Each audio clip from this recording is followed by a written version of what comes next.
SDV news కి స్వాగతం. ముందుగా ఈనాటి ముఖ్య అంశాలు. వెలగపూడిలోని సచివాలయంలో పంచాయతీరాజ్, మున్సిపల్, గ్రామీణ నీటి సరఫరా విభాగాల అధికారులతో సమీక్ష నిర్వహించిన సిఎస్ జవహర్ రెడ్డి. జూన్ ఆఖరు వరకు రాష్ట్రంలో ఎక్కడా త్రాగునీటి సమస్య తలెత్తకుండా అవసరమైన అన్ని చర్యలు తీసుకుంటున్నామని వెల్లడి. సాధారణ ఎన్నికల నేపథ్యంలో గుంటుపల్లి గ్రామంలో కవాతు నిర్వహించిన పోలీసులు. ఎన్నికల్లో ప్రజలు నిర్భయంగా ఓటు హక్కు వినియోగించుకోవాలన్న west zone ACP Murali Krishnareddy. సెంట్రల్లో బోండా ఉమామహేశ్వరరావును గెలిపించుకోవాలని కోరుతూ 26, 25 డివిజన్లలో నిర్వహించిన ప్రజా చైతన్య యాత్ర. జగన్మోహన్ రెడ్డి పాలనకు చరమగీతం పాడాలంటూ పిలుపునిచ్చిన టీడీపీ నేత బోండా ఉమా. వాలంటీర్ల నుంచి సెల్ ఫోన్లు, సిమ్ కార్డులు స్వాధీనం చేసుకోవాలని డిమాండ్ చేసిన తెదేపా ఫ్లోర్ లీడర్ నెలివండ్ల బాలస్వామి, ఉప ఫ్లోర్ లీడర్ ఉమ్మడి వెంకటేశ్వరరావు తమ వద్ద ఉన్న డేటాతో అక్రమాలకు పాల్పడుతున్నారంటూ ఆరోపణ.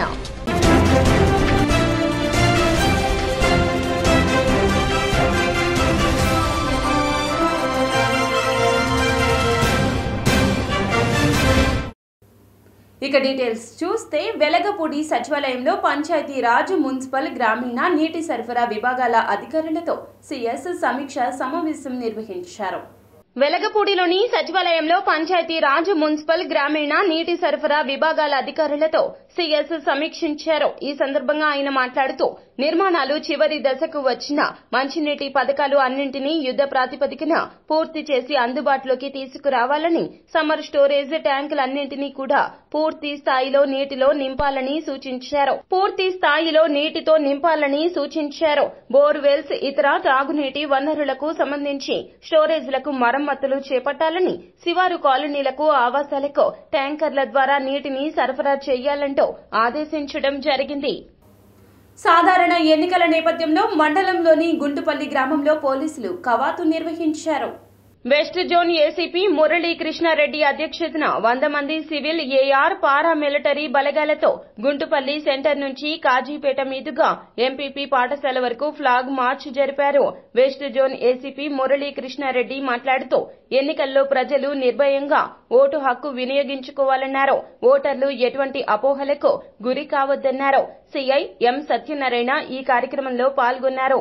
సార్వత్రిక ఎన్నికల సందర్భంగా మా సిపి గారి ఆదేశాల మేరకు ఈరోజు ఇబ్రహీంపట్నం మండలంలోని గుంటుపల్లి గ్రామంలో పారామిలిటరీ దళాలు మరియు సివిల్ పోలీసులు మరియు మా వెస్ట్ డివిజన్లోని సిఐలు 1 టౌను, 2 టౌను, ఇబ్రహీంపట్నం సిఐలతో కలిసి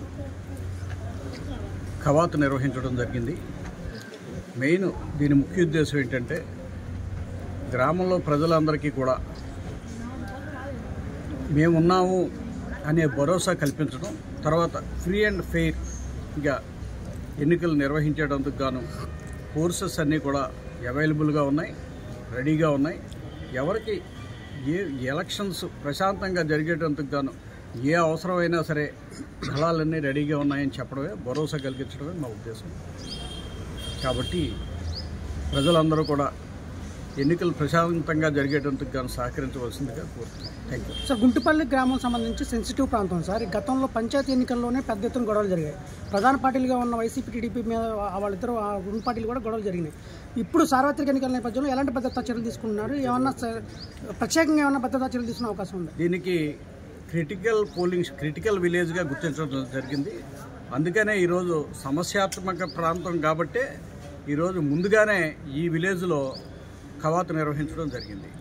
అంతేకాకుండా రౌడీ షీటర్స్, ప్రీవియస్గా ఎలక్షన్ అఫెన్సెస్లో ఎవరు ఇన్వాల్వ్ అయినా వాళ్ళ మీద బైండ్ ఓవర్స్ కూడా చేయిస్తున్నాం. సత్ప్రవర్తన కలిగి ఉండేటందుకు గాను బైండ్ ఓవర్స్ కూడా చేయిస్తాం. అంటే పర్టికులర్గా ఈ విలేజ్ అని కాదు, మ్యాక్సిమం. తెదేపా, జనసేన, భాజపాల కూటమి అధికారంలోకి వస్తేనే రాష్ట్ర అభివృద్ధి సాధ్యమవుతుందని మాజీ ఎమ్మెల్యే బోండా ఉమా అన్నారు. సెంట్రల్లో బోండా ఉమని గెలిపించాలని కోరుతూ 26, 25వ డివిజన్లో నిర్వహించిన ప్రజా చైతన్య యాత్ర విజయవంతంగా సాగింది. శ్రీ దాసాంజనేయ స్వామివారి దేవస్థానంలో బోండా ఉమామహేశ్వరరావు, ఆయన కుమారులు సిద్ధార్థ, రవితేజలు ప్రత్యేక పూజలు చేశారు. అనంతరం ఎస్ఆర్ఆర్ కళాశాల మీదుగా సర్దార్ వల్లభాయ్ పటేల్ రోడ్డు, అల్లూరి సీతారామరాజు వంతెన, పాత ఉపాధి కల్పన కార్యాలయం మీదుగా లాల్ బహదూర్ శాస్త్రి రోడ్డు నుంచి కొత్త వంతెన కూడలి, అన్నదాన సమాజం రోడ్డు మీదుగా 25వ డివిజన్ అరండల్పేట కూర్మయ్య వంతెన వద్ద ముగిసింది. తెలుగుదేశం పార్టీ బీజేపీ అభ్యర్థిగా ఇక్కడ సెంట్రల్ నియోజకవర్గంలో ఎమ్మెల్యే అభ్యర్థిగా నేను, ఎంపీ అభ్యర్థిగా కేశినేని చిన్ని విస్తృతంగా పర్యటిస్తూ ఉన్నాం. నియోజకవర్గాల్లో పెద్ద ఎత్తున పాదయాత్రలు, డోర్ టు డోర్ పాదయాత్రలు, అలాగే డివిజన్ పాదయాత్రలు కూడా చేపడుతూ ఉన్నాం. ఎక్కడికి వెళ్ళినా అపూర్వమైన స్పందన లభిస్తూ ఉంది. గతంలో 5 సంవత్సరాల జగన్మోహన్ రెడ్డి అవినీతి పరిపాలన వల్ల మా కుటుంబాలు చిన్నాభిన్నమైపోయినాయి, మా కుటుంబాలు దెబ్బతిన్నాయి. మళ్ళీ మాకు అండగా నిలవాలంటే చంద్రబాబు గారు రావాలి, పవన్ కళ్యాణ్ గారు రావాలి అని చెప్పి ఎక్కడికి వెళ్ళినా కోరుతూ ఉన్నారు. ఇవాళ 26 కదా, 26వ డివిజన్లో మరి స్థానిక కార్పొరేటర్ మా సోదరి వల్లభనేని రాజేశ్వరి, డివిజన్ పార్టీ అధ్యక్షుడు పాండు, అలాగే ఇన్ఛార్జి వల్లభనేని సతీష్, సత్యం, అలాగే వీళ్ళందరి ఆధ్వర్యంలో ఈ డివిజన్లో ఆంజనేయస్వామి గుడిలో స్వామివారికి పూజ చేసి పాదయాత్ర మొదలుపెట్టాం. ఈ పాదయాత్ర మరి అక్కడ లెనిన్ సెంటర్ వరకు కొనసాగబోతూ ఉంది. ప్రతి 2 రోజులకు ఒకసారి 2 డివిజన్ చొప్పున అన్ని రోజులు కూడా పెద్ద మెగా పాదయాత్ర నిర్వహిస్తాం. అన్ని రకాలుగా పెద్ద ఎత్తున ప్రచారం కొనసాగిస్తాం. ఇవాళ ప్రచారానికి మీరు రావాల్సిన అవసరం లేదు, గెలిపిస్తామని చెప్పి ప్రజలు అంటా ఉన్నా. మేము ప్రజల దగ్గరికి ఎప్పుడు నిత్యం ప్రజల మధ్య ఉండేవాళ్ళం, ప్రజలతోనే మేము జీవితం గడిపేవాళ్ళం. కాబట్టి మా పాదయాత్రలు కొనసాగుతాయి, ప్రచారం ముమ్మరం చేస్తాం. ఖచ్చితంగా ఈ నగరంలో, ఈ నియోజకవర్గం స్థానిక 26వ డివిజన్లో ప్రజా చైతన్య యాత్ర అనే పేరుతో ఎన్నికల శంఖారావాన్ని పూరించడం జరుగుతూ ఉంది. స్థానిక కార్పొరేటర్ మా వల్లభనేని రాజేశ్వరి గారు, అదేవిధంగా డివిజన్ ఇన్ఛార్జ్ వల్లభనేని సతీష్ గారు, ప్రెసిడెంట్ తోటా పాండు, వీళ్ళందరి ఆధ్వర్యంలో, అంతేకాకుండా జనసేన పార్టీ అధ్యక్షుడు బాడి శంకర్, వాళ్ళ కార్యకర్త అందరి నడుమ ఈరోజు చాలా ఘనంగా కూడా మీరు చూస్తూ ఉన్నారు. ప్రజల నుంచి కానీ కార్యకర్తల నుంచి కానీ మంచి జోష్ వస్తూ ఉంది. ఇందాక వాలంటీర్ల నుంచి తక్షణమే సెల్ ఫోన్లు, సిమ్ కార్డులను స్వాధీనం చేసుకోవాలంటూ తెదేపా ఫ్లోర్ లీడర్ నిలబండ్ల బాలస్వామి అన్నారు. వీఎంసీ కమిషనర్ స్వప్నిల్ దినకర్ పుణ్కర్ ను కలిసేందుకు తెదేపా ఫ్లోర్ లీడర్ నిలబండ్ల బాలస్వామి, ఉప ఫ్లోర్ లీడర్ ఉమ్మడి వెంకటేశ్వరరావు కార్పొరేషన్ కార్యాలయానికి రాగా ఆయన అందుబాటులో లేరు. దీంతో ఫెషీ అధికారులకు వినతి పత్రం అందించారు. అనంతరం వారు విలేకరులతో మాట్లాడుతూ ప్రతి వార్డులో వాలంటీర్లు తమ క్లస్టర్లకు అనుబంధంగా ప్రత్యేకంగా క్లస్టర్ కుటుంబాలతో గ్రూపులను తయారు చేసి తమ వద్ద ఉన్న డేటాతో అక్రమాలకు పాల్పడుతూ వైకాపాకు అనుకూలంగా ప్రచారం చేస్తున్నారన్నారు. ఏంటంటే విజయవాడ నగరంలో ఎలక్షన్లు సజావుగా జరగాలి అంటే, ఎలక్షన్లో న్యాయంగా జరగాలి, న్యాయబద్ధంగా అంటే కనుక వాలంటీర్స్ యొక్క సెల్ ఫోన్లు బ్లాక్ చేయాలి, వాళ్ళ సెల్ ఫోన్లు హ్యాండ్ ఓవర్ చేసుకోవాలి. ఏంటంటే ఎలక్షన్లు ఇంకా 45 రోజులు ఉన్నాయి, ఇంకా సుమారుగా 2 నెలలు టైం ఉంది. ఈలోపు వాలంటీర్లు అందరూ కూడా వాళ్ళ దగ్గర సుమారుగా ఒక వాలంటీర్కి వచ్చి ఒక 100 మందికి సంబంధించినటువంటి, ఒక 120 మందికి సంబంధించి ఒక డేటా ఉంటుంది. అంటే సుమారుగా 100 ఇళ్ళకి ఒక వాలంటీర్ ఉన్నాడు. కాబట్టి ఈ 100 ఇళ్ళతో ప్రతి వాలంటీర్ కూడా ఒక డేటా తయారు చేసి గ్రూప్ పెట్టి ఆ క్లస్టర్ గ్రూప్ పేరుతో మరి ప్రజల్ని తప్పుదోవ పట్టిస్తున్నారు. అంటే ప్రజల్ని గ్రూపుల్లో వైసీపీకి ఓటేయమని ఆకర్షితులను చేసే విధంగా మరి ప్రజలకి ఆ గ్రూపుల్లో లేనిపోయిన మెసేజ్లన్నీ పెట్టి ప్రజల్ని ఆకర్షించి వైసీపీ వైపు తిప్పే విధంగా కొంతమంది వాలంటీర్స్ ఈరోజు పనిచేస్తున్నారు. కాబట్టి వాలంటీర్ల యొక్క సెల్ ఫోన్లు తక్షణమే హ్యాండ్ ఓవర్ చేసుకోవాలి. ప్రజలకి ఏదైనా ఐరిష్ లేకపోతే ఫింగర్ ప్రింట్ వేయాలంటే 1వ తారీఖు సెల్ ఫోన్. మరి మున్సిపల్ కమిషనర్ గారిని కలవడం జరిగింది. ఎందుకంటే దీనికి కారణం ఏంటంటే, కలవడానికి కారణం ఏంటంటే, ఎన్నికల కోడ్ మొదలైనప్పటి నుంచి కూడా ఈ వాలంటరీ సంస్థ అనేది కూడా మరి అధికార పార్టీకి ఫేవర్గా పనిచేస్తూ ఉంది. వాలంటీర్స్ కూడా తెలుసుకోవాల్సిన అవసరం ఒకటి ఉంది. ఎందుకంటే జీతాలు ఇచ్చేది ముఖ్యమంత్రి గారి జేబులోంచి ఇవ్వట్లేదు, జగన్మోహన్ రెడ్డి గారు మీకు ఇవ్వట్లేదు. ప్రజల సొమ్మే మీకు జీతాలుగా ఇస్తున్నారు తప్ప ప్రజల కోసం పనిచేయండి, పార్టీల కోసం పనిచేయబాకండి, మీరు ఒక ఉద్యోగస్తులుగా పనిచేయాలని మనసారా వాలంటీర్స్ని అందరినీ కూడా కోరుకుంటా ఉన్నాను. ఇప్పటికే రాష్ట్రం మొత్తం మీద కూడా 40 మందిని సస్పెండ్ చేయడం జరిగింది. మరి ఇంకా ఎంతమంది అవుతారో తెలీదు.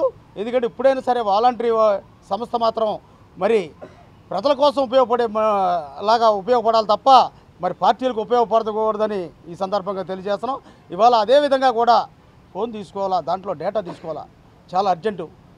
ఎందుకంటే ఇవాళ అన్నీ కూడా వైసీపీకి ఫేవర్గా చేస్తూ ఉన్నారు ఈ వాలంటరీ సంస్థ. చాలామంది ఎక్కువ శాతం కొంతమంది భయపడి ఎన్నికల కమిషనర్ గారికి భయపడి ఆగుతున్నారు, కొంతమంది అయితే ఫేవర్గా చేస్తున్నారు. ఏమైంది అనే టైపులో ఇప్పటికైనా సరే మానుకోవాల్సిన అవసరం ఉంది. ఎన్నికల కమిషనర్ గారు ముందు అర్జెంటుగా కూడా డేటా రమేష్ నగర్లో ఏర్పాటు చేసిన పోలీసు చెక్ పోస్ట్ను పరిశీలన చేశారు ఇబ్రహీంపట్నం పోలీసులు. వాహనాల ద్వారా మద్యం, నగదు పరిశీలించే పరిస్థితులు ఉన్న నేపథ్యంలో వాహనాల తనిఖీలు నిరంతర ప్రాయంగా నిర్వహిస్తున్నామన్నారు. రానున్న సార్వత్రిక ఎన్నికలు ప్రశాంతవంతమైన వాతావరణంలో జరగడమే లక్ష్యంగా పోలీస్ శాఖ పనిచేస్తోందన్నారు. ఈ కార్యక్రమంలో ఇబ్రహీంపట్నం సర్కిల్ ఇన్స్పెక్టర్ ముత్యాల సత్యనారాయణ, కొత్తపేట సిఐ గణేష్, ఎస్ఐలు, పోలీస్ సిబ్బంది పాల్గొన్నారు.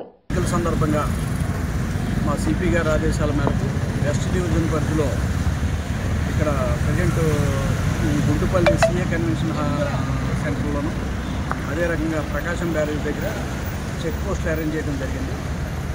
చెక్ పోస్టులో ఇది 1 SI 10 మంది స్టాఫ్ కంటిన్యూస్గా రౌండ్ ది క్లాక్ చెక్ చేస్తున్నాం. మెయిన్ పర్పస్ ఏంటంటే దీంట్లో క్యాష్ కానీ లేకపోతే ఏదైనా గిఫ్ట్స్ అవి తీసుకెళ్ళటం కానీ లేకపోతే ఏమైనా ఇల్లీగల్గా ఏమైనా తీసుకెళ్ళటం కానీ చేస్తుంటే వాటిని పట్టి వాటి మీద చట్ట ప్రకారం కేసులు నమోదు చేస్తాం.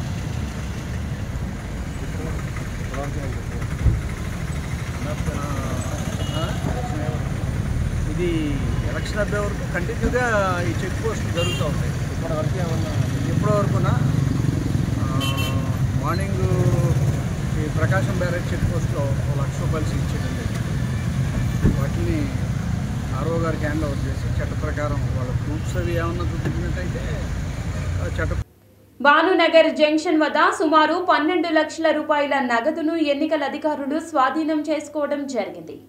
ఎన్నికల అధికారిని లత తెలిపినటువంటి వివరాల ప్రకారం బ్యాంకు పత్రాలను పరిశీలించిన అనంతరం కొంత నగదుకు సరియైన పత్రాలు లేకపోవడంతో నగదును సీజ్ చేసి ఐటీ అధికారులకు అప్పగిస్తున్నట్లు వెల్లడించారు. ఎన్నికల నిబంధనల మేరకు కేవలం ఒక మనిషి 50,000 రూపాయల్లోపే తీసుకెళ్లాలంటూ సూచించారు. భాగంగా మేము ఈ సెంటర్లో చెక్ చేస్తున్నాము. ఎస్ఎస్టీ టీమ్ లీడర్ వాళ్ళు, నేను ఎస్ఎస్టీ టీమ్ నెంబర్ 1 హెడ్నండి. నేను విధుల్లో భాగంగా ఇక్కడ కార్స్ చెక్ చేస్తే మాకు క్యాష్ బ్యాక్ చూడటం జరిగింది. వాళ్ళని వివరాలు అడిగితే ఆథరైజేషన్ లెటర్స్లో చూపించారు. ఇది చదివితే మాకు తెలిసింది ఏంటంటే ఒక్కొక్క పర్సన్కి 3 lakhs వరకు పర్మిషన్ ఇచ్చినట్టు ఉంది. బట్ ఇది క్యాష్ ఫిజికల్గా అబౌవ్ 6 lakhs ఉంది. కాబట్టి మేము ఈ క్లారిఫికేషన్ కోసం ఐటీ డిపార్ట్మెంట్కి తీసుకెళ్తాం. అక్కడ వెళ్ళిన తర్వాత అధికారులు వాళ్ళ రూల్స్ ప్రకారం ఎలా అయితే అలా ఫర్దర్ ప్రాసెస్ చేస్తాం. ఎన్నికల నిబంధన ప్రకారం ఒక మనిషి ఎంత తీసుకెళ్ళచ్చు? 50,000 వరకు లిమిట్ ఉందండి. బట్ ఇది 12 lakhs అని చెప్తున్నారు వాళ్ళు. ఇప్పుడు డిపార్ట్మెంట్ తీసుకెళ్ళిన తర్వాత ఫిజికల్గా వాళ్ళు క్యాష్ 50,000 కూడా లెక్క చూపించాలో? లేదు, 50 వరకు పర్వాలేదు. మ్యామ్ మీ పేరు డిజిక్? నా పేరు డాక్టర్ కేబిఎన్ఎస్ లత, జాయింట్ డైరెక్టర్ అమృత్, బిఎంసీలో వర్క్ చేస్తాను. కేజ్రీవాల్ ఇంట్లో సోదాలు నిర్వహించి అరెస్టు చేసేందుకు ఈడీ అధికారులు చేస్తున్న పన్నాగాలను సిపిఎం తీవ్రంగా ఖండించింది. ఇలాంటి నిరంకుశ చర్యల ద్వారా ఎన్నికల్లో లబ్ధి పొందాలని, ఇండియా బ్లాక్ పార్టీలను దెబ్బతీయాలని బీజేపీ ప్రయత్నిస్తుందన్నారు. బీజేపీ కక్షపూరిత ప్రతీకార చర్యలను, నిరంకుశ పద్ధతులను ప్రతి ఒక్కరూ కూడా ఖండించాలంటూ సిపిఎం విజ్ఞప్తి చేస్తుంది. దురుద్దేశపూరితంగా బీజేపీ కేంద్ర ప్రభుత్వం ఈడీని రెచ్చగొట్టి ఢిల్లీ ముఖ్యమంత్రి కేజ్రీవాల్ ఇంటి మీద రైడ్కి వెళ్లడం, సమన్లు ఇచ్చేటువంటి పేరుతో పెద్ద ఎత్తున హడావుడి చేసి ఆయన అరెస్టు చేస్తారని కూడా ఇప్పుడు వార్తలు వస్తున్నాయి. ఇది చాలా దుర్మార్గమైనటువంటి కక్షపూరితమైన ప్రతీకార చర్య. దీన్ని సిపిఎం తీవ్రంగా ఖండిస్తున్నది. ఎన్నికల కమిషన్ ఇటువంటి తప్పుడు పద్ధతులను వెంటనే జోక్యం చేసుకొని నిరోధించాలని చెప్పి కోరుతున్నాను. లిక్కర్ కేసులో కేజ్రీవాల్ పాత్ర ఉంటే ఈ పాటికే చర్యలు తీసుకొని ఉండొచ్చు, లేదా ఎన్నికలు అయిపోయిన తర్వాత కూడా తీసుకొని ఉండొచ్చు. ఆయన ఎక్కడికి పోడు.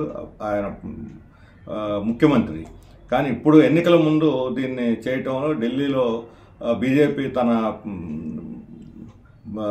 దీన్ని ఎన్నికల ప్రయోజనాల కోసం ఈ అరెస్ట్ చేసి లేదా హడావుడి చేసి ఆప్ కార్యకర్తల్లో లేదా ప్రజల్లో భయాందోళన సృష్టించి యథేచ్ఛగా రేపు అక్రమ పద్ధతుల్లో ఢిల్లీలో గెలవాలని చేస్తున్నటువంటి ప్రయత్నం ప్రతిపక్షం ముఖ్యంగా ఇండియా బ్లాక్ పార్టీల మీద ఈ రకంగా దాడి చేయటం అనేది సహించరానటువంటిది. వెంటనే ఈసీఐ జోక్యం చేసుకుని ఇటువంటివన్నీ కూడా జరగకుండా. ప్రెస్ క్లబ్ లో జీఐ మహోత్సవ్ కార్యక్రమ బ్రోచర్లను కేఎల్ విశ్వవిద్యాలయం KLI PFC director K Raghavendra Rao విడుదల చేశారు. విజయవాడ నగరంలోని సిద్ధార్థ హోటల్ మేనేజ్మెంట్ మైదానంలో ఈ నెల 24వ తేదీ వరకు జియోగ్రాఫికల్ ఇండికేషన్ మహోత్సవ్ నిర్వహిస్తున్నట్లు కేఎల్ విశ్వవిద్యాలయం KLIPFC డైరెక్టర్ కె రాఘవేంద్రరావు వెల్లడించారు. అనంతరం ఆయన మాట్లాడారు. విదేశాల్లోని భారతీయులు జీఐ ట్యాగ్ ఉన్న వస్తువులు మాత్రమే వాడుతున్నారని, వాటి ప్రాధాన్యత తెలుసుకోవడానికి ఈ కార్యక్రమాన్ని నిర్వహిస్తున్నట్లు చెప్పారు. దేశవ్యాప్తంగా ఇప్పటి వరకు 10 నగరాల్లో మాత్రమే ఇలాంటి కార్యక్రమం జరిగిందన్నారు. 100 మంది 20 మంది ఫ్యామిలీస్ ఎప్పుడో పురాతన కాలం నుంచి లేతే మన పురాతన నుంచి కూడా కొన్ని ఉత్పత్తులను తయారు చేస్తున్నారు. వాటికి ప్రాచుర్యం లేదు, బట్ వాటి యొక్క విలువ ఉంది. సో అలాంటి ఒక 100 ఫ్యామిలీస్ 200 ఫ్యామిలీస్ చేసేటువంటి ఉత్పత్తిని ఒక ఏరియాలో చేస్తున్నారు. ఆ ఏరియాలో చేస్తున్న వాళ్ళకి ఉపాధి కల్పిస్తూ వాళ్ళకి జీవనోపాధి వృద్ధి చేయడం కోసం వాళ్ళు చేసే ఉత్పత్తిని ప్రపంచవ్యాప్తంగా ఆ ఉత్పత్తి వాళ్ళే చేసి వాళ్ళే సప్లై చేసే విధంగా వాళ్ళకి జీవన విధానం ప్రపంచమంతా వాళ్ళే ఆ ప్రోడక్ట్ని ఉత్పత్తి చేసి సప్లై చేస్తే వాళ్ళకి లైఫ్ ఎలా ఉంటుంది, జీవనం అనేది డెవలప్ అవుతుంది. కాబట్టి దానికి ఆ చేసే ఉత్పత్తిని ఆ ప్రోడక్ట్ని గవర్నమెంట్ ఒక సర్టిఫికేట్ ఇస్తుంది. దాన్ని ఆ ఏరియా ఎక్కడైతే ఏరియాలో చేస్తున్నారో జాగ్రఫికల్ ఇండికేషన్ అంటే ఈ టెక్స్టైల్స్ ఉన్నాయో అండ్ చేనేత వస్తువులు ఇవన్నీ ఒక శారీని తయారు చేయడానికి ఒక 6 months పడుతుంది. పటోలా శారీని ఆ శారీస్ అవన్నీ మేము డ్రాప్ చేసుకుని అవన్నీ వాక్ చేయడం జరుగుతుంది యాజ్ ఏ మోడల్గా. So we are the brand ambassador for GI Mahotsav. So అందరూ రండి పార్టిసిపేట్ చేయండి with families and friends. Years దాకా కూడా పార్టిసిపెంట్స్ వస్తున్నారు. మ్యూజిక్, డాన్స్, ఆర్ట్, క్రాఫ్ట్, సెల్అవుట్ కాంపిటీషన్స్, అలాగే డ్రాయింగ్ కాంపిటీషన్స్ ఇవన్నీ కండక్ట్ చేస్తున్నాము టు ప్రమోట్ జిఐ ప్రోడక్ట్స్ అన్నమాట. సెల్అవుట్ కాంపిటీషన్ అని చెప్పేసి జిఐ ప్రోడక్ట్స్ మీదనే పిల్లలు ఎలా సెల్ చేస్తారు దీన్ని అని జూనియర్స్ అండ్ సీనియర్స్ కేటగిరీలో పెడుతున్నాం. అలానే creative story writing, creative story telling అనే కాంపిటీషన్స్ కూడా పెడుతున్నాం. ఇవి కూడా జిఐ మీదనే పెడుతున్నాము. జాగ్రఫికల్ ఇండికేషన్ మీద పిల్లలకి అలానే పెద్దలకి అవేర్నెస్ రావడం ద్వారాగా ఈ స్టాల్స్ విజిట్ చేసి అలానే వాళ్ళు కొనడము, అది తెలుసుకోవడము, కొనడము, అది ప్రమోట్ చేస్తున్నాము. Quality products. CEO Gayatri and ఇందాక భార్గవ్ ఇంకా రాఘవ్ సార్ చెప్పినట్టు MSME అంటే దాంట్లోనే ఉంది స్మాల్ మైక్రో ఎంటర్ప్రైజెస్. ఆ మినిస్ట్రీ ఏంటంటే వరల్డ్ వైడ్ ఒక 10 cities-లో ఈ ప్రోడక్ట్స్ని ప్రమోట్ చేయడానికి ఏవైతే లైక్ జియోగ్రాఫికల్ వాళ్ళ ఎక్కడైతే అంటే వాళ్ళు ఏంటంటే స్మాల్ స్కేల్ ప్రోడక్ట్స్ని యూనిక్ సోర్సెస్ అంటే వేరే జియోగ్రాఫికల్ ప్లేసెస్ని వాళ్ళని బయటకు తీసుకువచ్చి ఆ స్మాల్ స్కేల్ వ్యాపారవేత్తలందరినీ లైక్ చిన్న మొత్తాల వ్యాపారవేత్తలు ఉంటారు కదా, సో వాళ్ళందరికీ ఒక మార్కెట్ క్రియేట్ చేయాలి అని చెప్పి వరల్డ్ వైడ్ ఒక 10 cities-లో ఒక పర్మిషన్ ఇచ్చింది భారత్ జిఐ మహోత్సవ్ అని చెప్పి మినిస్ట్రీ ఆఫ్ కల్చర్ ఇనిషియేటివ్. సాంప్రదాయం ఉంటుందంటే ఫ్యాషన్ షో 2 రకాలుగా మనం 2 రకాల ఫ్యాషన్ షోలు నిర్వహిస్తున్నాము. 3 రోజుల పాటు నిర్వహిస్తున్నాం. అలాగే లలిత కళను ప్రోత్సహించే విధంగా అన్ని రకాల కల్చరల్ ప్రోగ్రామ్స్ని నిర్వహిస్తున్నాం. ఇది కేఎల్ యూనివర్సిటీ వాళ్ళు లీడ్ తీసుకొని అలాగే జిజ్ఞాస భార్గవ్ ద్వారా ఈ కార్యక్రమాన్ని విజయవాడలో భారీ ఎత్తున నిర్వహిస్తున్నారు. ప్రతి వాళ్ళు ఆన్ ది స్పాట్లో కూడా వచ్చి ఈ కార్యక్రమంలో పోటీలలో పాల్గొనొచ్చు. విజయవాడ వాళ్ళందరూ దీంట్లో పాల్గొని అందరూ సద్వినియోగం చేసుకోవాల్సిందిగా కోరుతున్నాను. అలాగే బోల్డ్ స్టాల్స్ మనం కాశ్మీర్ వెళ్ళి మనం కొనుక్కోలేము, అలాగే కన్యాకుమారి వెళ్ళి కొనుక్కోలేము. రకరకాల ప్రోడక్ట్స్ వివిధ రాష్ట్రాల నుంచి ప్రోడక్ట్స్ మన దగ్గరికి అంటే అక్కడ తయారు చేసే ఇప్పుడు ఇక్కడైతే బందర్ లడ్డు ఎలా ఫేమస్ అలాగే రకరకాల రాష్ట్రాలలో వివిధ రాష్ట్రాలలో రకరకాల ప్రోడక్ట్స్. హలో అండి, I'm really thankful to sir and the government and KLU everyone ఈ opportunity ఇచ్చినందుకు. సో ఈ కార్యక్రమంలో as ambassador we are promoting textiles అండి. మన ఇండియన్ టెక్స్టైల్స్ ఏమున్నాయో అన్ని టెక్స్టైల్స్తో మేము చిన్నపిల్లలు అండ్ దెన్ ఫ్యాషన్ షోస్ చేస్తున్నాము for kids and womens and also for men.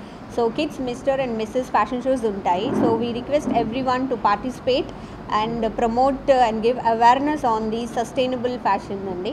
So దీనికి వచ్చేసి వెంకటగిరిలో ఉన్న వెంకటగిరి సారీస్తో మేము చాలా బాగా అవేర్నెస్ ఇస్తూ మోడలింగ్ చేస్తున్నారు మా మోడల్స్. అండ్ అలాగే ఒక్కొక్క స్టేట్ నుంచి ఒక్కొక్క ఏ సారీస్ ఏ టెక్స్టైల్ ఉందో మహా దోపిడి పుస్తక ఆవిష్కరణ కార్యక్రమంలో ప్రభుత్వ సలహాదారు సజ్జల రామకృష్ణారెడ్డి ప్రసంగించారు. ఈ సందర్భంగా ఆయన పుస్తకం గురించి వివరిస్తూ ఈ పుస్తకంలో చంద్రబాబు వ్యవస్థలను ఎలా మేనేజ్ చేశారో స్పష్టంగా రాశారన్నారు.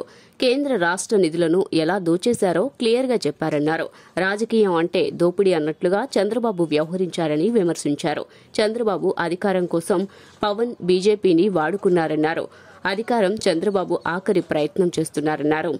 షర్మిల మాట్లాడి స్క్రిప్ట్ మొత్తం చంద్రబాబు వద్ద నుంచే వస్తోందని, దేశానికి అవినీతిని పరిచయం చేసింది చంద్రబాబేనని విమర్శలు గుప్పించారు. ఏ కళలైతే నిజమైన రాజ్యాంగ నిర్మాతలు కానీ, మన దేశ జాతిపిత కానీ, ఇంకా అంబేద్కర్ లాంటి మహనీయులు కానీ భారతదేశం ఎట్టుండాలనుకుంటున్నారు, ఆ కళల రాజ్యం జగన్మోహన్ రెడ్డి గారు నిర్మిస్తున్నారు. కాబట్టి వీళ్ళకి నచ్చాలి. ఇదంతా ఎందుకు చెప్తున్నానండి, చంద్రబాబు నాయుడు ఘనత ఇక్కడ కూడా. యాక్చువల్ అయితే ఈరోజు సబ్జెక్ట్ ఇది మహాదోపిడి. అది ఒక వ్యక్తి ఒక వ్యవస్థగా మారి అవినీతి విశ్వరూపాన్ని దేశానికి పరిచయం చేసి చంద్రబాబు కథ ఇది. మరి మిగిలినంత ఎందుకు చెప్తున్నానంటే ఇంత దీంట్లో కూడా ఆయన ఘనత లెఫ్ట్ టు రైట్ అక్కడి వరకు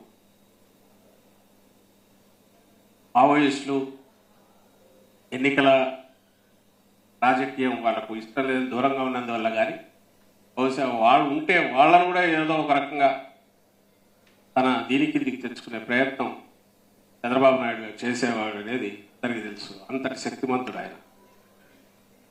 తాను అధికారంలోకి రావడానికి ఎన్ని రకాలుగా ఏం చేయాలనో ఆ అధికారం దగ్గర రావడం కూడా ఎందుకు, రాష్ట్రాన్ని నలిపి అప్పడంలాగా మింగేయడానికి. ఉమ్మడి రాష్ట్రం అట్లే చేశాడు. ఇప్పుడు చీలగొట్టడంలో కీలక పాత్ర పోషించాడు, అన్యాయమైన చీలికలో. ఆ తర్వాత తొలి దఫా తనకు వచ్చిన అవకాశాన్ని కూడా పూర్తిగా సద్వినియోగం చేసుకున్నాడు. హామీలు మింగి ఎంతైనా సరే జీర్ణం చేసుకుంది. అవన్నీ విశ్వరూపం అంతా ఈ మహాదోపిడి బాగా ఇస్తుంది. ఓ చిత్రం బీజేపీ, జనసేన, టీడీపీల కూటమి ఒక పెద్ద మాయా కూటమి అని మాజీ మంత్రి వెల్లంపల్లి దుయ్యబట్టారు. వైఎస్ఆర్సీపీ సెంట్రల్ నియోజకవర్గం వైఎస్ఆర్సీపీ అభ్యర్థి వెల్లంపల్లి శ్రీనివాసరావు గురువారం నాడు నియోజకవర్గంలో స్థానిక 32వ డివిజన్, అయోధ్యనగర్, లోటస్ ఏరియా తదితర ప్రాంతాల్లో స్థానిక డివిజన్ పార్టీ ఇన్ఛార్జ్ గుండె సుందర్పాల్, కోఆప్షన్ సభ్యురాలు సుభాషిని, లోటస్ అసోసియేషన్ సభ్యులు మరియు తదితరులతో కలిసి ప్రతి ఇంటికి వెళ్లి కరపత్రం ఇస్తూ ప్రజలతో మాట్లాడుతూ ఓట్లను అభ్యర్థించారు. ఈ సందర్భంగా వెల్లంపల్లి మాట్లాడుతూ లోటస్ సెక్టార్ 1లో పర్యటించడం జరిగిందన్నారు. గతంలో ఎన్నడూ లేని విధంగా అభివృద్ది చేశామన్నారు. చిన్న వర్షానికి మునిగే ప్రాంతాలు అన్ని నూతన రోడ్లు వేసి అభివృద్ది చేశామని తెలిపారు. అన్ని రకాలుగా అభివృద్ది చేశామని తెలియజేశారు. ప్రతి ఇంటికి వెళ్తుంటే మళ్లీ జగనన్నే సీఎం అవుతాడని తెలుపుతున్నారన్నారు. అడిగే అవకాశం నాకు తెలిసి మంగళగిరి గురించి అడుగుంటాడు. ఎందుకంటే మంగళగిరిలో పోయినసారి జగన్మోహన్ రెడ్డి గారు నుంచోబెట్టిన క్యాండిడేట్ మీద ఓడిపోయాడు. ఇంకా అవకాశం ఎందుకు కావాలి? ఒకసారి నీకు ఇచ్చారు 2014 నుంచి 19 వరకు నీకు అవకాశం ఇచ్చారు. ఎంపీగా నువ్వు ఎమ్మెల్యే కాకుండా నువ్వు మంత్రి అయ్యావు. ఈ రాష్ట్రానికి నువ్వు చేసిన సేవ ఏంటి? మీ నాన్న చేసిన సేవ ఏంటి చెప్పండి ఒకసారి. ఈ రాష్ట్రానికి ఏం ఎరగబెట్టారు మీకు ఓటు వేయాలి. ప్రజలకి ఏం మంచి చేశారని చెప్పి ఓటు వేయాలి వాళ్ళకి. ఇప్పుడు చంద్రబాబు కానీ, నారా లోకేష్ కానీ, పవన్ కళ్యాణ్ కానీ, అదేవిధంగా భారతీయ జనతా పార్టీ కానీ నలుగురు 2014-19 వరకు ప్రభుత్వం చేశారు కదా. చేసిన తర్వాత ఎన్నికలు వచ్చేయడానికి ఒకళ్ళ మీద ఒకళ్ళు దుమ్మెత్తి పోసుకొని కావాలని జగన్మోహన్ రెడ్డి గారిని ఏదో విధంగా ఓడిద్దామని ప్రయత్నం చేశారు. ఆ రోజు ఎవరెవరు మిమ్మల్ని ప్రజలు నమ్మలేదు. మళ్ళీ ఈ రోజు కలిశారు. మిమ్మల్ని ఈసారి కూడా ప్రజలు నమ్మరు ఎవరిని కూడా. మీ కూటమిని మీది మాయా కూటమిలాగా ఉన్నారు అందరూ కూడా. ఏ ఒక్క నాయకుడు కూడా బోండవ మాతో లేరు. ఎందుకంటే అతను అహంకారతనం కావచ్చు, అదేవిధంగా ఒక మోనార్క్ లాగా కావచ్చు, హిట్లర్ లాగా కావచ్చు, డిక్టేట్ చేయాలని ప్రయత్నం చేస్తారు. ప్రతి ఒక్కరిని కూడా మీరు నా కనుసనలో పని చేయాలని చెప్పని ఆదేశాలు జారీ చేసే విధంగా ఉండే ప్రవర్తన అతనిది. తెలుగుదేశం నాయకులు ఎంతోమంది నాకు చెప్తున్నారు, అన్నా మా వాడు గెలవకూడదన్నా, గెలిస్తే ఇప్పటికే మామూలుగా మమ్మల్ని అందరినీ పురుగులుగా చూస్తున్నాడు, ఇతనికి ప్రేమ ఆప్యాయత అటువంటిది ఏమి ఉండదు, కరుడు కఠినంగా మాట్లాడితే ప్రతి ఒక్కరితో కూడా అటువంటి వ్యక్తులు గెలవకూడదన్నా, మేము ఏదో ఎన్టీ రామారావు గారు పార్టీ పెట్టాం కాబట్టి ఆయన మీద అభిమానంతో మేము ఉంటున్నాం తప్ప ఇటువంటి నీచుడిని దుర్మార్గుడు మాత్రం గెలిపించకూడదని అనేక మంది తెలుగుదేశం వాళ్ళు నాతో చెప్తున్నారు. వాళ్ళు ఇది వాస్తవం. నేను ఇప్పుడు ఆ మాజీ కార్పొరేటర్గా ఇంతకుముందు గతంలో పనిచేసిన వాళ్ళందరూ ఒక సమావేశాలు ఏర్పాటు చేసిన అర్థం ఏంటి? కానీ పూర్తిగా తెలుగుదేశం కార్పొరేటర్ ఉన్నప్పుడు కూడా ఇక్కడ పార్టీలు చూడకుండా, కులాలు మతాలు చూడకుండా, వ్యక్తులను చూడకుండా, రంగులు చూడకుండా అభివృద్ధి ధ్యేయంగా జగన్మోహన్ రెడ్డి గారు అభివృద్ధి కన్ను, సంక్షేమం ఇంకో కన్నుగా రెండు కళ్ళుగా భావించి ఈ రోజుని ఆంధ్ర రాష్ట్రం సస్యామలంగా ఉండేటట్టు ఆ ఘనత ఆయనకే దక్కింది. అదే బాటలో మల్లా విష్ణు గారు నడిచారు. ఈ రోజుని మాకు ఎమ్మెల్యేగా వచ్చిన వెల్లంపల్లి శ్రీనివాసరావు గారు కూడా అదే బాటలో నడుస్తూ ప్రతి ఒక్కరిని ఆకట్టుకుంటూ అందరినీ ఆదరిస్తూ అందరిని ప్రేమగా పలకరి. బీజేపీ, టీడీపీ, జనసేన కూటమి వచ్చే ఎన్నికల్లో విజయం సాధిస్తుందని బీజేపీ ఎన్టీఆర్ జిల్లా అధ్యక్షులు అడ్డూరి శ్రీరామ్ అన్నారు. బీజేపీ ఎన్టీఆర్ జిల్లా అధ్యక్షులు అడ్డూరి శ్రీరామ్ అధ్యక్షతన విద్యాధర్పురం ఆర్టీసీ వర్క్షాప్ రోడ్డులో అగర్వాల్ కళ్యాణ మండపం నందు భారతీయ జనతా పార్టీ విజయవాడ కార్యకర్తల ఆత్మీయ సమావేశం జరిగింది.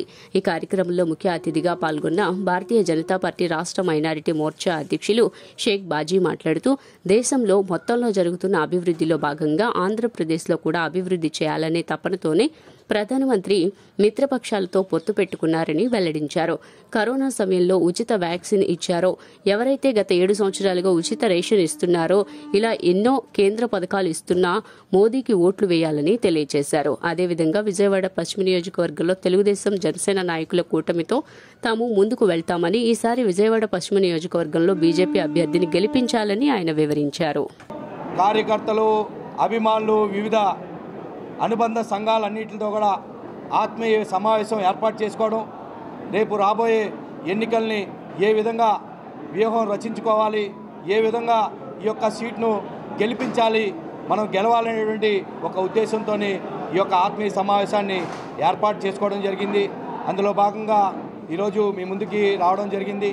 అనేక సలహాలు, సూచనలు భారతీయ జనతా పార్టీకి నాయకులు కావచ్చు, కార్యకర్తలు కావచ్చు, అనేక సూచనలు కూడా ఇవ్వడం జరిగింది, తీసుకోవడం జరిగింది. ఈరోజు రాష్ట్రంలో చూసుకుంటే 5 సంవత్సరాల కాలంలోని ఎవరైతే ముఖ్యమంత్రి జగన్మోహన్ రెడ్డి గారు ఉన్నారో 5 సంవత్సరాల పరిపాలనలో రాష్ట్రాన్ని 30 సంవత్సరాలు వెనక నెట్టేశారనేటువంటి అంశంపై రాష్ట్ర వ్యాప్తంగా ప్రజల్లో చర్చ జరుగుతూ ఉంది. రాష్ట్రంలో ఉన్నటువంటి యువత పక్క రాష్ట్రాలకు తరలి వెళ్తున్న పరిస్థితి, ఇండస్ట్రీస్ అయితే నెలకొల్పడానికి వస్తున్నటువంటి ఇండస్ట్రీస్ యాజమాన్యాన్ని బెదిరించి ఈ యొక్క రాష్ట్రాన్ని నుంచి పారిపోయేలాగా కమిషన్ల కోసం లేకపోతే లంచాల కోసం వాటాలు ఇవ్వాలనో బెదిరించి ఈ యొక్క రాష్ట్రం నుంచి తరలి వెళ్ళిపోయేలాగా చేస్తున్నటువంటి పరిపాలన మనం చూసాం. 3 ముక్కలు ఆటలాడుతూ 3 రాజధానుల పేరిట రాష్ట్రాన్ని 30 సంవత్సరాలు వెనక్కి నెట్టేసిన పరిస్థితిని ఈరోజు ప్రజలు అవగాహన చేసుకొని ఉన్నారు. ఈ యొక్క దుష్ట శిక్షణ జరగాలి, శిష్ట రక్షణ జరగాలి అంటే ఆంధ్రప్రదేశ్లోని తెలుగుదేశం, బీజేపీ, జనసేన ఏకం కావాలి, కలిసి ముందుకెళ్ళాలి. ఈ యొక్క జగన్మోహన్ రెడ్డి, వైఎస్ఆర్ కాంగ్రెస్ పార్టీ దేశం మొత్తం జరుగుతున్నటువంటి అభివృద్ధి ఏదైతే ఉందో ఈ అభివృద్ధిని ఆంధ్రప్రదేశ్ రాష్ట్రంలో చేయాలనేటువంటి తపనతో నరేంద్ర మోడీ గారికి ఉన్నటువంటి ప్రధాన ప్రతిపక్షాలతో కలిసి వెళ్తున్నటువంటి పొత్తు, అదేవిధంగా ఎన్నికల వ్యూహం ఏదైతే ఉందో దీనిలో ప్రజలందరినీ మేము అడగలిగేది ఒకటే. ఎవరైతే కరోనా సమయంలో ఉచితంగా వ్యాక్సిన్లు ఇచ్చి మనల్ని కాపాడారో, ఎవరైతే 7 సంవత్సరాల పాటు ఉచితంగా రేషన్ బియ్యం ఇచ్చి మనకు అండగా నిలబడ్డారో, ఎవరైతే మనకి లక్షల సంఖ్యలో ఇళ్ళు ఇచ్చారో, ఆ ఇళ్లలో గ్యాస్ ఇచ్చారో ఉచితంగా, ఆ ఇంట్లోనే నీళ్లు ఇచ్చారో జలశక్తి మిషన్ ద్వారా, ఆ ఇంట్లో కట్టుకునే మరుగుదొడ్లు ఇచ్చారో, మన ప్రతి ప్రాంతానికి విజయవాడ సిటీలో ఫ్లైఓవర్లు ఇచ్చినటువంటి పరిస్థితి కానీ, దుర్గగుడి ఫ్లైఓవర్లు ఇచ్చినటువంటి పరిస్థితి కానీ, ఆంధ్ర రాష్ట్రం మొత్తం కూడా సాగరమాల, భారతమాల, స్మార్ట్ సిటీలు, హెరిటేజ్ సిటీలు, అమృత సిటీలు లాంటివి కాకుండా ప్రతి డోక్రా గ్రూప్ మహిళకి వార్తలు ముగించే ముందు ముఖ్యాంశాలు మరోసారి. వెలగపూడిలోని సచివాలయంలో పంచాయతీరాజ్, మున్సిపల్, గ్రామీణ నీటి సరఫరా విభాగాల అధికారులతో సమీక్ష నిర్వహించిన సిఎస్ జవహర్ రెడ్డి. జూన్ ఆఖరు వరకు రాష్ట్రంలో ఎక్కడా త్రాగునీటి సమస్య తలెత్తకుండా అవసరమైన అన్ని చర్యలు తీసుకుంటున్నామని వెల్లడి. సాధారణ ఎన్నికల నేపథ్యంలో గుంటుపల్లి గ్రామంలో కవాతు నిర్వహించిన పోలీసులు.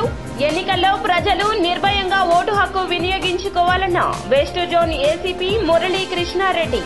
సెంట్రల్లో బోండా ఉమామహేశ్వరరావును గెలిపించుకోవాలని కోరుతూ 26, 25 డివిజన్లలో నిర్వహించిన ప్రజా చైతన్య యాత్ర. జగన్మోహన్ రెడ్డి పాలనకు చరమగీతం పాడాలంటూ పిలుపునిచ్చిన టీడీపీ నేత బోండా ఉమా.